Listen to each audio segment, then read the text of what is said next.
네, 여러분 안녕하세요. 김정 목사입니다. 오늘도 역시 우리 말씀 묵상 같이 보도록 하겠습니다. 오늘 말씀은 빌립보서 2장 12절에서 18절 말씀, 빌립보서 2장 12절에서 18절 말씀, 말씀 먼저 보도록 하겠습니다. 그러므로 나의 사랑하는 자들아, 너희가 항상 순종한 것 같이 함께 있을 때뿐만 아니라 지금 내가 없을 때도 더욱더 두려움과 떨림으로 자원을 이루어라. 너희 안에서 행하시는 분은 하나님을 심으로 그분의 기쁘신 뜻을 위하여 너희로 원하여 행하게 하신다. 너희는 모든 일을 불평과 너희가 흠없고 순전하여서 어그러지고 부패한 세대 가운데 책망받을 것이 없는 하나님의 자녀가 세상에서 하늘의 별들처럼 빛나. 너희가 생명의 말씀을 붙들어 그리스도의 날에 내가 헛되이 다름질하지 않 너희 수고하지도 않아. 너희의 믿음의 희생제물과 봉사 위에 나를 부어드리는 제물로 드린다. 내가 기뻐하고 너희 모두와 함께 기뻐할 것이다. 이와 같이 너희도 기뻐하고 나와 함께 기뻐하여라. 아멘.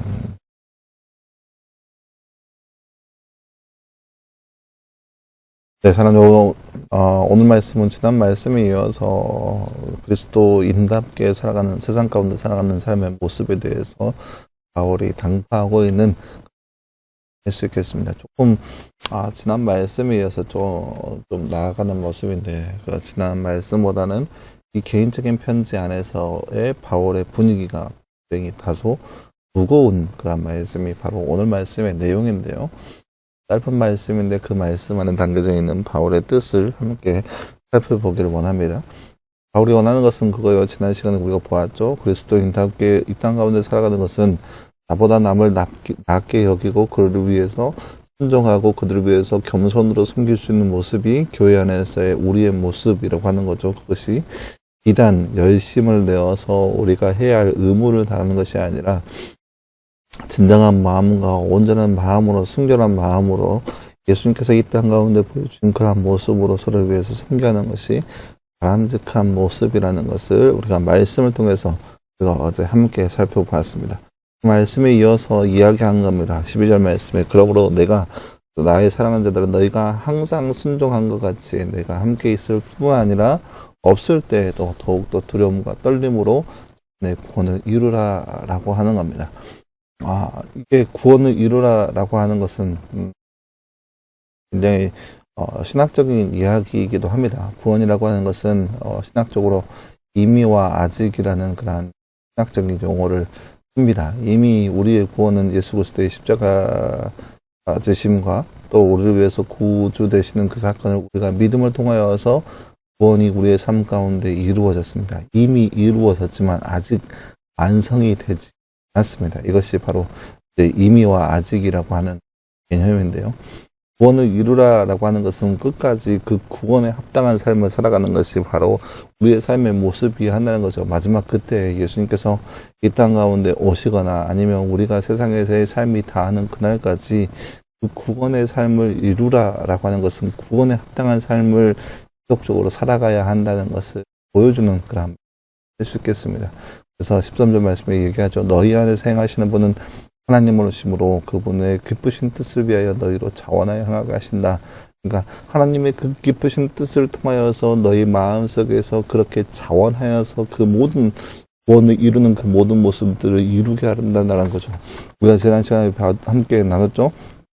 예수님께서 이 땅 가운데 보여주신 그 겸손의 모습처럼 우리가 이 땅 가운데 그렇게 겸손하게 마음속 깊은 곳에서 우러나온 마음으로 서로를 위해서 섬기고 서로를 위해서 사랑할 수 있는 모습이 우리 안에 있어야 하는 건데, 그런 것이 그저 하나님께서 그 기쁘신 뜻 안에서 우리로 자원하여서 그 모든 것을 행하게 하신다라고 하는 겁니다. 그래서 너희는 이 모든 일에 불평과 분쟁이 없이 교회 안에서 그 어떠한 불평이나 분쟁이 없이 그 모든 것을 이루라라고 당부하고 있습니다. 그래서 15절 말씀에 흠없고 순전하여서 어그러지고 부패한 세대 가운데서 책망받을 것이 없는 하나님의 자녀가 되어서 세상에서 하늘의 별들처럼 빛나게 하려는 것이다 라고 하고 있습니다. 그러니까 우리가 이 땅 가운데 살면서 그리스도인으로서 세상 가운데 살고 있는 그런 과정 안에서 세상 사람들이 우리를 보면서 이렇게 부패하고 그런 부패한 이 세상 가운데 책망받을 것이 없는 하나님의 거룩한 바라고 기도하고 있다는 거예요. 하늘의 별들처럼 빛나게 한다는 거예요. 여러분, 밤하늘에 있는 별은 확실히 다릅니다. 물론 도심지에 살고 있으면 하늘의 별을 보기가 많이 힘들죠. 선택한 하늘을 보다 보니까 힘들지만, 별이라고 하는 것은 어둠과 완벽하게 구별되어서 어둠 안에서 한 줄기 빛으로서 세상을 밝히 비칩니다.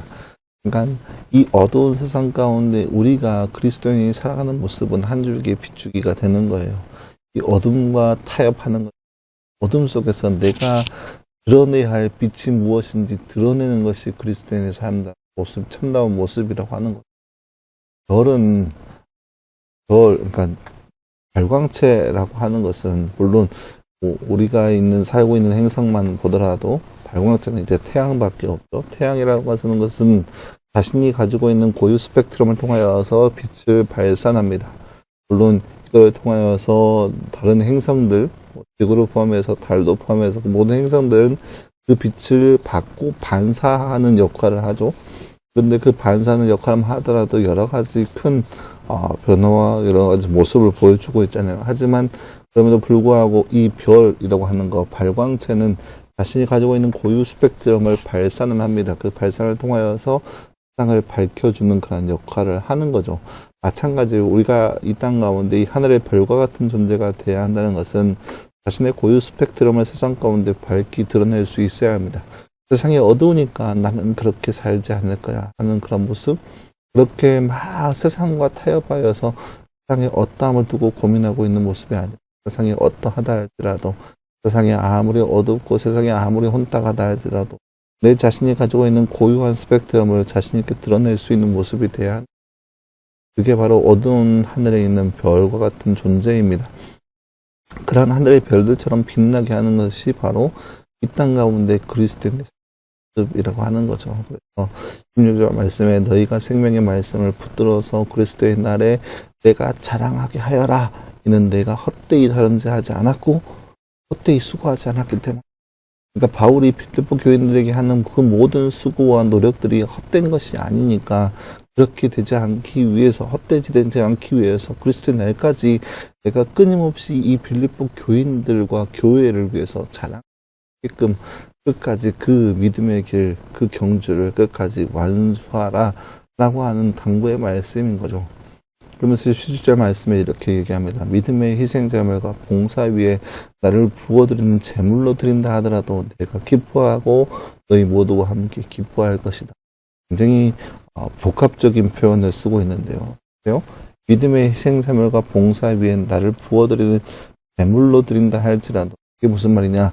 자신이 빌립보 교인들을 위해서 희생한다 할지라도, 그러니까 바울이 복음으로서 감옥에 갇혀 있는 사람인데, 그런 감옥에 갇혀 있는 상황 안에서 자신이 이러한 상황 가운데 자신의 생명이 다한다 할지라도, 감옥에서의 삶이 다 마친다 할지라도, 그럼에도 불구하고 내가 기뻐하고 너희 모두와 함께 기뻐할 것이다.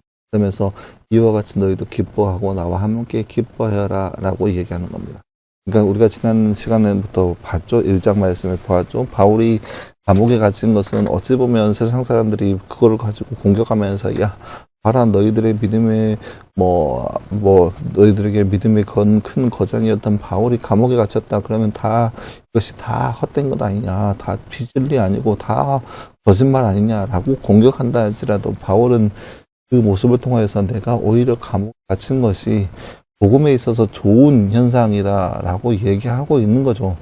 그와 마찬가지로 자신이 감옥 안에서 자신의 생을 다 마감한다 할지라도, 그럼에도 불구하고 빌립보 교인들이 그렇게 잘 성장해 간다면 자신은 자신의 삶이 그렇게 제물로서 드려지는 그러한 삶이라 할지라도 바울은 기뻐하고 또 기뻐할 수 있다라고 하는 거죠.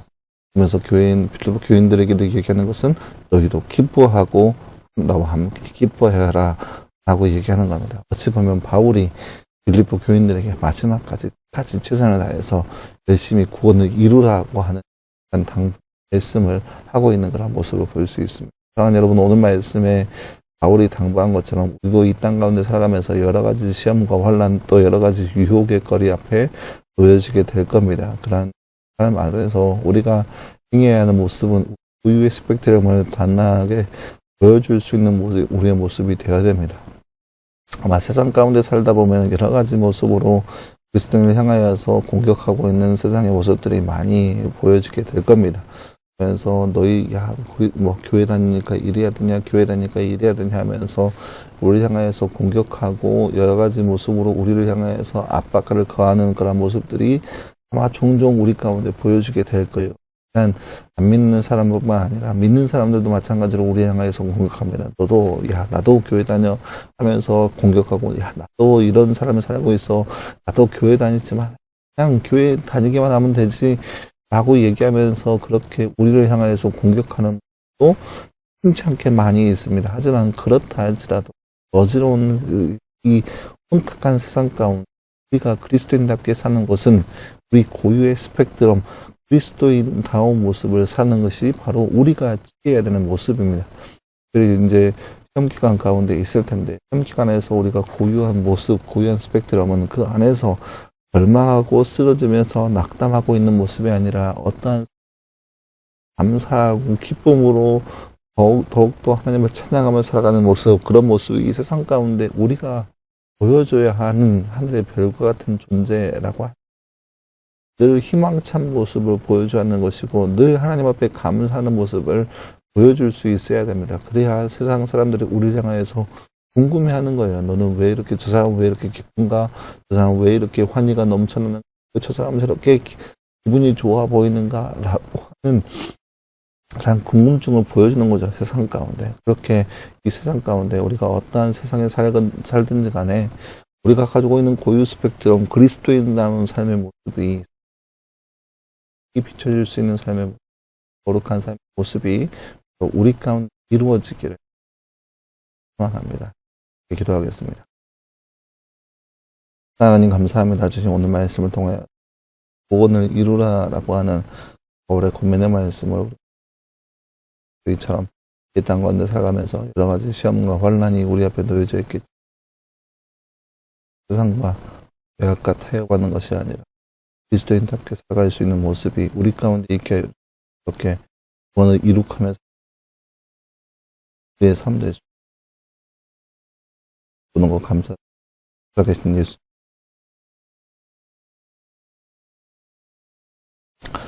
네, 사랑하는 여러분 감사합니다. 오늘 하루도 늘 말씀하여서 승리할 수 있는 저와 여러분들이 간다. 내일은 주말 또 주일을 예배 때 예배하는 자리에 서서 예배하고 또 말씀 묵상은 월요일 날 보도록 하겠습니다. 그랬고요. 월요일에 다시 보도록 하겠습니다. 수고했습니다.